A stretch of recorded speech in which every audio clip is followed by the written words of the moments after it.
Hi hello guys, welcome to time for greatness. Friends, எல்லாரும் என்ன இஷ்டப்படுவாங்கன்னா மற்றவங்க அவங்கள ரெஸ்பெக்ட் அண்ட் வேல்யூ பண்ணணும் அப்படின்னு. உங்களோட வார்த்தையை மதிச்சு நீங்க சொல்ற விஷயத்தையே மற்றவங்க செய்யணும்னா அதுக்கு நீங்க உங்களையே ஒரு பவர்ஃபுல் பர்சனா உருவாக்கிக்கணும். ஏன்னா இன்னைக்கு காலகட்டத்தில் மக்கள் அவங்கள விட பவர்ஃபுல் பர்சனை தான் மதிக்குவாங்க. அண்ட் இந்த விஷயத்துல உங்களுக்கு ஹெல்ப் பண்ண முடியும் ரிவர்ஸ் சைக்காலஜி. ரிவர்ஸ் சைக்காலஜி எவ்வளவு பெரிய பவர்ஃபுல்லான விஷயம்னா, உலகத்தில் இருக்கிற மோஸ்ட் பவர்ஃபுல் பர்சன்ஸ், பெரிய பெரிய பிராண்ட்ஸ், கம்பெனிஸ், பொலிட்டிஷியன்ஸ் அண்ட் ரொம்ப பெரிய இன்ஃப்ளூயன்ஷியல் பீப்புள்ஸ் இதை யூஸ் பண்றாங்க. ரிவர்ஸ் சைக்காலஜில நீங்க ஒரு விஷயத்த டைரக்டா புரிய வைக்கிறதுக்கு பதிலா இன்டைரக்ட்லி நீங்க மற்றவங்களோட டிசிஷனை இன்ஃப்ளூயன்ஸ் பண்றதுக்கு முயற்சி பண்ணுவீங்க. அண்ட் கடைசியில ரிசல்ட் நீங்க என்ன இஷ்டப்பட்டீங்களோ அதுவாகவே இருக்கும். ஸோ ஃப்ரெண்ட்ஸ், இன்னைக்கு வீடியோல உங்க கூட 7 சைக்காலஜி ட்ரிக்ஸ் ஷேர் பண்ண போறோம். இதை யூஸ் பண்ணி உங்களோட family, friends, work space, almost எல்லா இடத்துலையும் உங்களோட வேல்யூவை இன்க்ரீஸ் பண்ணிக்க முடியும். அண்ட் இதனால மக்கள் நீங்க சொல்ற வார்த்தைங்களை கேட்குவாங்க அண்ட் உங்களை வேல்யூ அண்ட் பிளஸ் ரெஸ்பெக்ட் பண்ண ஆரம்பிச்சிருவாங்க. இன்னொரு முக்கியமான விஷயம் கூட உங்களை இங்கே ஞாபகப்படுத்துகிறேன். காலேஜ் கிராஜுவேஷன் முடிச்சுட்டு வேலைக்கு போனோன்னா அவங்க எக்ஸ்பீரியன்ஸ் கேட்குறாங்க. ஆனால் எக்ஸ்பீரியன்ஸ் கிடைக்கிறதுக்கு முதல்ல ஏதாச்சும் வேலை கிடைக்கணும். ஸோ இதனாலேயே நம்ம அப்ளிகேஷன், ரெஸ்யூம், இன்டர்வியூ இந்த மாதிரியான சர்க்கிள்லேயே சுற்றிட்டு இருப்போம். இங்கே ரோமியை பற்றி இன்ட்ரடியூஸ் பண்ணுறேன். +2 படிச்சுட்டு இருக்கும்போதே இவங்களுக்கு என்ஜினியரிங்கில் இன்ட்ரெஸ்ட் இல்லைன்னு சொல்லிட்டு இவங்களுக்கு புரிய வருது. ஸோ அதுக்கப்புறமா இவங்க ஃபினான்ஸ், இவங்க தெரிஞ்சவங்க கிட்டே இருந்து ஃபினான்ஸ் ரிலேட்டடான நிறையவே விஷயங்கள், ஃபினான்ஸ், மார்க்கெட்டிங் இந்த மாதிரியான விஷயங்கள் லேர்ன் பண்ணி அதுக்கேற்ற மாதிரி ஒரு கோர்ஸுக்கும் ஜாயின் பண்ணுறாங்க. பட் அதுக்கப்புறமா இவங்க வேலை தேடுறதுக்கும் ட்ரை பண்ணியும் எங்கே இருந்தும் வேலை கிடைக்கல. அப்போ தான் இவங்களுக்கு ரீலெவலை பற்றி தெரிய வருது. ரீலெவலில் டெஸ்ட் எடுத்து 15 நாளில் ஹெல்த் பிளிக்ஸ்ன்ற கம்பெனியில் டெவலப்மெண்ட் எக்ஸிக்யூட்டிவாக இவங்களுக்கு வேலையும் கிடைக்கிது. ஸோ ரோமியோ மாதிரி நமக்கும் இந்தியாவில் டாப் கம்பெனிஸில் ரீலெவல் மூலமாக வேலை வாங்கலாம். அதுக்கு நம்ம எந்த காலேஜில் படித்தோம், என்ன எக்ஸ்பீரியன்ஸ் இருக்குது, இது எதுவுமே தேவையில்லை. நீங்கள் ஃப்ரெஷராக இருந்தாலும் இல்லை ஆல்ரெடி ஒர்க்கிங் பர்சனாக இருந்தாலும் யாருக்கும் வேணாலும் டெஸ்ட் எடுக்கலாம். இதில் 18 டெஸ்ட்டுகள் இருக்குது. 500+ ஸ்கோர் மட்டும் நீங்கள் பண்ணால் போதும். HR, sales, tech, analysis, product engineering இந்த மாதிரியான 18 ஃபீல்டில் உங்களுக்கு டெஸ்ட் எழுதலாம். இந்த டெஸ்ட் கம்ப்ளீட்டாக ஃப்ரீயாக இருக்கும். ஸோ அதனாலேயே உங்களுக்கு எத்தனை தடவை வேணும்னாலும் டெஸ்ட் எழுதலாம். நீங்கள் டாப் ஸ்கோரராக இருந்தால் உங்களுக்கு ஐஃபோன், மேக்புக்கு இந்த மாதிரியான நிறையவே கிஃப்ட் கூட வெயிட் பண்ணிட்டு இருக்கு. அந்த மாதம் மட்டுமே டெஸ்ட் எழுதினவங்களுக்கு 10 கோடி ரூபாவோட வேலைகள் ரீலெவல் மூலமாக கிடைச்சது. ஸோ ரோமிக்கும் ரீலெவல் மூலமாக அவரோட கரியரில் ஒரு மிகச்ச ஸ்டார்ட்டே கிடைச்சிது. ஸோ நீங்களும் எதுக்காக வெயிட் பண்ணிட்டு இருக்கீங்க? லிங்க் இன் டிஸ்கிரிப்ஷன், உங்களுக்கான டெஸ்ட் எடுங்க. அண்ட் இதோட first rule, number 1, pretend like you are not interested even if you are. நீங்கள் ஒரு நபர் மேலே எவ்வளோதான் இன்ட்ரெஸ்டடாக இருந்தாலும் முயற்சி பண்ணுங்க அவங்க மேலே ஆர்வம் இல்லாத மாதிரி காட்டிக்கிறதுக்கு. யூனிவர்சிட்டி ஆஃப் அரிசோனாவோட ஒரு சோஷியல் சைக்காலஜிஸ்ட் ப்ரொஃபஸர் என்ன சொல்கிறாருன்னா, மனிதர்களில் நார்மலாகவே ஒரு ரியாக்டன்ட் இருக்குமா. எப்பனா யாருன்னா அவங்களோட ஃப்ரீடம் அவங்க கிட்ட இருந்து பறிக்கப்படுது அப்படின்னு அவங்களுக்கு தோணுச்சுன்னா அவங்க நேச்சுரலா அதை திரும்ப அடையிறதுக்கு அந்த வேலையோட ஆப்போசிட், அதாவது அவங்க கிட்ட என்ன சொன்னாங்களோ அவங்க சொன்னதை விட உல்டாவா செய்ய ஆரம்பிச்சிடுவாங்க. இந்த மாதிரி எத்தனை வாட்டி நடந்திருக்கணும்னு பாருங்க. உங்க வாழ்க்கையில நீங்க யார் மேலனா அட்ராக்ட் ஆயிருப்பீங்க. உங்களோட முழு கவனத்தை அவங்க மேல செலுத்துவீங்க. ஆனா அவங்க உங்களை மதிக்க கூட மாட்டாங்க, உங்க கூட பேசக்கூட மாட்டாங்க. இது மாதிரி ஏன் நடக்குதுன்னா, நீங்க அவங்க எதிர்க்க உங்களோட வாண்ட்ஸை வைக்கிறீங்க. நீங்க அவங்க கிட்ட என்ன காமிச்சிக்கிறீங்கன்னா உங்களுக்கு அவங்களோட அவசியம் இருக்கு அப்படின்னு. இது மாதிரி செய்யறதுனால அவங்களுக்கு என்ன தோணும்னா, அவங்க உங்ககிட்ட பேசுறதுனால உங்களோட நீட்ஸ் அண்ட் விஷஸை ஃபுல்ஃபில் பண்றாங்க அப்படின்னு.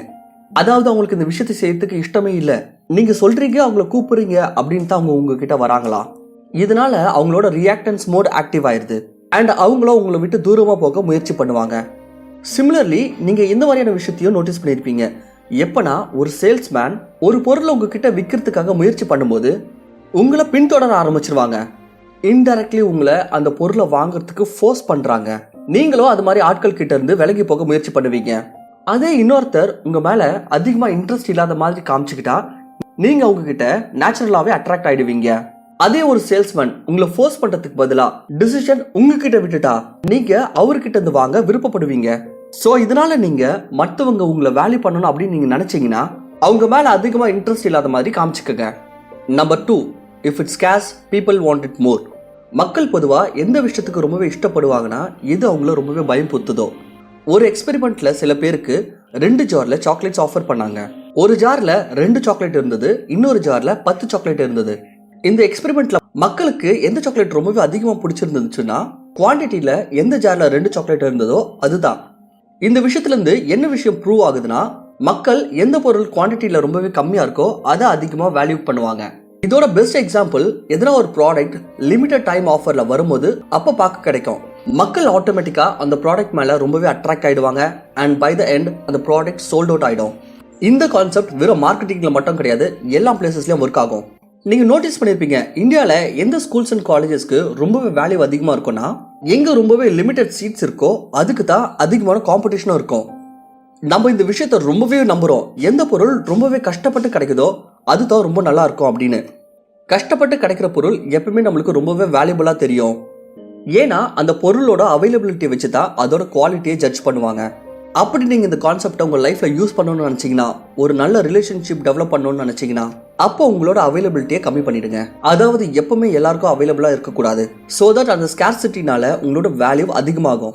ஏன்னா நீங்க யாருக்காகனா உங்களோட அவைலபிலிட்டியை ரொம்ப அதிகமாக்கிக்கிட்டீங்கன்னா, அப்போ மக்கள் நீங்க ஆக்சுவலா எவ்வளவு வேல்யூ டிசர்வ் பண்றீங்களோ அதை விட கம்மியா தான் உங்களை வேல்யூ பண்ணுவாங்க. Number 3, give and take rule. ரெஸ்டாரண்ட்ஸ்ல இது வரைக்கும் ஏகப்பட்ட ஸ்டடிஸ் கண்டக்ட் பண்ணியிருக்காங்க.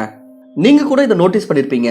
நீங்க எப்படா ரெஸ்டாரண்ட் போயிருக்கும் போது அப்போ வெயிட்டர் பில் எடுத்துன்னு வரும்போது கூடவே காம்ப்ளிமெண்டரியா எதனா ஸ்பெஷல் ஸ்வீட்ஸ் எடுத்துட்டு வருவாங்க. இது என்ன மாதிரியான பொருள் இருக்குன்னா, ஆக்சுவலா இது உங்களுக்கு ஃப்ரீயா தான் இருக்கும். மோஸ்ட் ஆஃப் த டைம் இது ஸ்வீட்டா இருக்கலாம். நார்மலி இதை உங்க பில் கூட சர்வ் பண்ணுவாங்க. இந்த ஸ்டடி பிரகாரம் எந்த வெயிட்டர் அவங்களோட கஸ்டமருக்கு எண்ட்ல 1 மினிட் வந்து ஆஃபர் பண்றாங்களோ இதனால அவங்க டிப்ல 3% இன்க்ரீஸ் ஆயிடும். பட் அதே அவங்க 1 மினிட்டுக்கு பதிலா 2 மினிட் கொடுத்தாங்கன்னா அப்போ அவங்களோட டிப் டபுள் ஆயிட்டு 6% இல்ல, அதுக்கு பதிலா 14% இன்க்ரீஸ் ஆயிடும். அண்ட் இந்த ரிசர்ச்ல இன்னும் ஒன்று கண்டுபிடிச்சாங்க. எப்பெல்லாம் வெயிட்டர் 1 மினிட் கொடுத்துட்டு போனதுக்கு அப்புறம் திரும்ப வந்து இன்னொரு மினிட் கொடுத்தாங்கன்னா அண்ட் கூடவே வேற எதனா ஒரு நல்லதா அவங்கள பிரைஸ் பண்ணாங்கன்னா, ஃபார் எக்ஸாம்பிள் இது மாதிரிலாம் சொல்லுவாங்க, for you are nice people, here's an extra minute for you. இதனால பாத்தீங்கன்னா அவங்களுக்கு இருக்கிறதுலயே ரொம்பவே அதிகமா டிப் இன்க்ரீஸ் ஆச்சு. அந்த நம்பர் 23% வரைக்கும் இன்க்ரீஸ் ஆயிடுச்சு.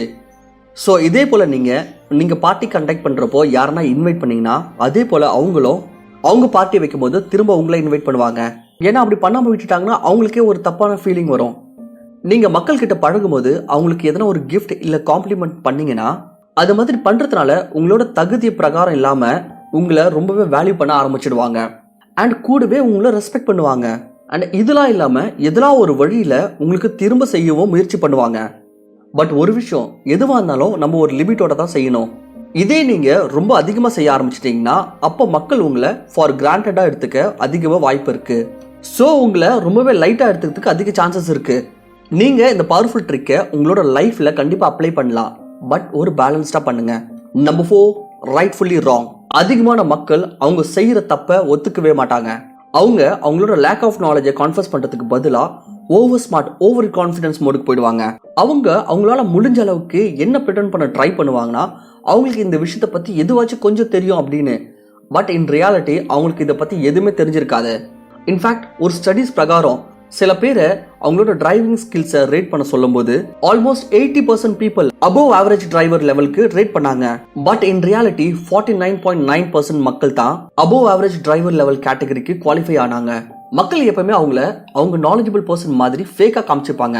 ஏன்னா அவங்க எந்த விஷயத்திலயும் ஒரு முட்டாள் மாதிரி தெரிஞ்சிடக்கூடாது அப்படின்னு. ஸோ அவங்களுக்கு சொல்லும் போது எதனா ஒரு விஷயம் புரியாம போயிடுச்சுன்னா அவங்க சிம்பிளா எஸ் அப்படின்ற மாதிரி சொல்ல ஆரம்பிச்சிடுவாங்க. இல்ல அவங்க ஒப்பீனியனை இது மாதிரி சொல்லி பாஸ் பண்ணிடுவாங்க. இல்ல நான் வந்து இதை நியூஸ் பேப்பர்ல பார்த்தேன், இல்ல நான் இன்டர்நெட்ல எங்கேயோ பார்த்தேன் அப்படின்னு. பட் இதை அட்மிட் பண்றது உங்களுக்கு இந்த விஷயத்த பத்தி எதுவுமே தெரியாது அப்படின்னு, உங்களுக்கு இதுக்கு ரிலேட்டடா சஃபிஷியன்ட் நாலேஜ் இல்ல அப்படின்னு. இன் ரியாலிட்டி இது உங்களுக்குள்ளவே இருக்கிற ஒரு பவரா. சோ நீங்க மத்தவங்க கிட்ட உங்களுக்கு எல்லாமே தெரியும் அப்படின்ற மாதிரி ஷோ பண்ணிக்காம இருந்தீங்கன்னா, உங்களோட லேக் ஆஃப் நாலேஜை வந்து மத்தவங்க கிட்ட மறைக்காம இருந்தீங்கன்னா, அப்போ நீங்க எதனா ஒரு விஷயத்த பத்தி உங்களோட ஒப்பீனியனை நீங்க சொல்லும் போது, உங்களோட நாலேஜை ஷேர் பண்ணும்போது, அப்ப மத்தவங்க நீங்க சொல்றத ரொம்பவே கவனமா கேட்பாங்க அண்ட் உங்க மேல ஆக்சுவலா ட்ரஸ்ட் பண்ண ஆரம்பிச்சிடுவாங்க. Number 5, people want to be consistent with their past commitments. நம்ம லைஃப்ல நம்ம எடுக்கிற எல்லா டிசிஷன்ஸும் நம்மளோட past experience and knowledge base பண்ணி தான் நம்ம எடுக்கிறோம். நம்மளோட பாஸ்ட்ல நம்ம என்னென்னலாம் செஞ்சோமோ யோசிச்சோமோ அதன் பிரகாரம் தான் நம்ம ஆக்ட் பண்ணுவோம். ஸோ பொதுவாக நம்ம என்ன நினைப்போம்னா, நம்மளோட லைஃப் நம்ம பாஸ்ட் போலவே கன்சிஸ்டண்டா இருக்கணும் அப்படின்ட்டு. ஆனா சில வாட்டி நம்மளோட பாஸ்ட்ல நம்ம சில தப்பு பண்ணியிருப்போம். ஆனா பிரச்சனை என்னன்னா நம்ம அதே தப்ப இன்னும் திரும்ப திரும்ப பண்ணிட்டு இருப்போம். அப்படி யாருன்னா உங்ககிட்ட ஒரு சின்ன வேலை கொடுத்து அதை பண்ண வச்சுட்டாங்கன்னா அடுத்த வாட்டி அவங்க எதனா ஒரு பெரிய வேலை கொடுக்கும் போது நீங்க அந்த வேலைக்கு நோ சொல்றதுக்கான சான்சஸ் ரொம்பவே கம்மியாயிடும். இதுதான் பேசிக் ஹியூமன் நேச்சர். ஃபார் எக்ஸாம்பிள், யாரெல்லாம் அவங்களோட வெயிட் லாஸ் பண்ணணும்னு முயற்சி பண்றாங்களோ அது மாதிரி ஆட்கள் கிட்ட என்ன சொல்லப்படும்னா, நீங்க எல்லா வீக்கும் உங்களோட வெயிட்டை வந்து செக் பண்ணுங்க அப்படின்னு. ஸோ இதனால அவங்களுக்கு என்ன மாதிரியான ஃபீலிங் வரும்னா, அவங்க கொடுத்த கமிட்மெண்ட்டை எவ்வளவு கன்சிஸ்டண்டா ஃபாலோ பண்றாங்க அப்படின்னு. நம்பர் 6, மக்கள் உங்ககிட்ட இருந்து சோஷியல் ப்ரூஃப் எதிர்பார்க்கும் போது நீங்க அதை தர வேண்டியது இருக்கும். சோஷியல் ப்ரூஃப்னா என்னன்னா, எப்படி மக்கள் ஒருத்தர் இன்னொருத்தரை பார்த்து அவங்க செய்யறத பார்த்து அவங்கள ஃபாலோ பண்ண ஆரம்பிக்கிறாங்க அப்படின்னு. இதை ஹர்ட் பிஹேவியர் அப்படின்னு சொல்லுவாங்க. நம்ம யாரா நிறைய ஆட்கள் எதுனா ஒரு வேலையை செய்யறத பார்த்தோம்னா அப்ப நம்ம யோசிக்காமலே அவங்க செய்யற விஷயத்த பண்றதுக்கான சான்சஸ் அதிகமாயிடும். இதுல நம்ம பியர் பிரஷரும் பார்ப்போம். எப்படி நம்ம அக்கம் பக்கத்துல இருக்கிற மக்கள் நம்மள அந்த வேலையை செய்யறதுக்காக மோட்டிவேட் பண்றாங்க அப்படின்னு. இது பாத்தீங்கன்னா ஒரு விதமான சோஷியல் பிரஷர் தான். இதனால நம்மளுக்கு என்ன மாதிரியான ஒரு ஃபீலிங் வரும்னா, அப்படி எல்லாருமே இந்த வேலையை செய்யறாங்கன்னா அப்போ இந்த வேலை சரியா தான் இருக்கும் அப்படின்னு. ஃபார் எக்ஸாம்பிள், இப்போ நீங்க ஆன்லைன்ல ஒரு பொருள் ஆர்டர் பண்றீங்க. அப்போ நீங்க இந்த ப்ராடக்ட் வாங்குவீங்களா, எதுல 1 ரிவ்யூ பட் 5 ஸ்டார் ரேட்டிங் இருக்கு? அப்படி இல்லைன்னா இந்த ப்ராடக்ட் வாங்குவீங்களா, எதுல 5000 ரிவ்யூஸ் இருக்கு பட் 4.5 ரேட்டிங் தான் இருக்கு? அதிகமான ஆட்கள் இந்த ப்ராடக்ட் தான் வாங்குவாங்க எதை நிறைய பேர் ஏற்கனவே யூஸ் பண்ணிருக்காங்களோ. Number 7, everybody loves challenges. Imagine, ஒரு அம்மா வந்து அவங்க பையனுக்கு ஃபுல் கிரீன் வெஜிடபிள்ஸ் சாப்பிட கொடுக்குறாங்க. மற்ற பிள்ளைங்க போலவே இந்த பையனும் அதை சாப்பிட்றதுக்கு விருப்பப்பட மாட்டான். இதனால அவங்க அம்மா சொல்றாங்க, ஒருவேளை நீ இதை சாப்பிட முடிச்சிட்டனா இதுக்கப்புறம் உனக்கு சாப்பிட்றதுக்கு ஒரு ஐஸ்கிரீம் கொடுப்பேன் அப்படின்னு. பட் ஆனா எனக்கு என்னவோ உன்னால இதை சாப்பிட முடியும் அப்படின்னு தோணல. இந்த மாதிரியான வார்த்தைகள் கேட்டதோ அந்த பையனுக்குள்ளவோ ரியாக்டன்ஸ் ஆக்டிவேட் ஆயிடும். அண்ட் அந்த பையனும் இதை ஒரு சேலஞ்சை எடுத்துக்கிட்டு சாப்பாடை சாப்பிட்டு முடிச்சிடுவான். ஏற்கனவே ஏகப்பட்ட ஹைலி வேல்யூபிள் பர்சன்ஸ் இந்த ட்ரிக்கை யூஸ் பண்ணியிருக்காங்க. For example, fitness trainers, teachers etcetera. Professional trainers அவங்களோட அத்லெட்ஸோட பெர்ஃபார்மன்ஸை இன்க்ரீஸ் பண்றதுக்கு இந்த ட்ரிக்கை யூஸ் பண்ணி அவங்கள மோட்டிவேட் பண்ணுவாங்க. அதுக்கு அவங்க என்ன சொல்லுவாங்கன்னா, ஒருவேளை நீ இந்த ரேஸ் ஜெயிக்கணும்னா அதுக்கு நீ தினம் ப்ராக்டிஸ் பண்ண வேண்டியது இருக்கும். ஆனா எனக்கு என்னவோ உங்களுக்குள்ள அவ்வளவு செல்ஃப் டிசிப்ளின் இருக்கிற மாதிரி தெரியல, நீ தினம் ப்ராக்டிஸ் பண்ணுவேன்னு. இதை கேட்டதான் யாரா இருந்தாலும் அவங்களுக்கு இது தப்பு அப்படின்னு ப்ரூவ் பண்றதுக்கு அந்த முயற்சியில அவங்களோட லிமிட்ஸை புஷ் பண்ணுவாங்க. அண்ட் அந்த பர்சனையும் வேல்யூ பண்ண ஆரம்பிச்சிடுவாங்க யார் அவங்களோட லிமிட்ஸை புஷ் பண்றதுக்கு உதவி செஞ்சாங்களோ. அண்ட் ஸோ உங்களுக்கு இந்த வீடியோ பிடிச்சிருந்துச்சுன்னா மறக்காம நம்ம சேனலுக்கு சப்ஸ்கிரைப் பண்ணுங்க.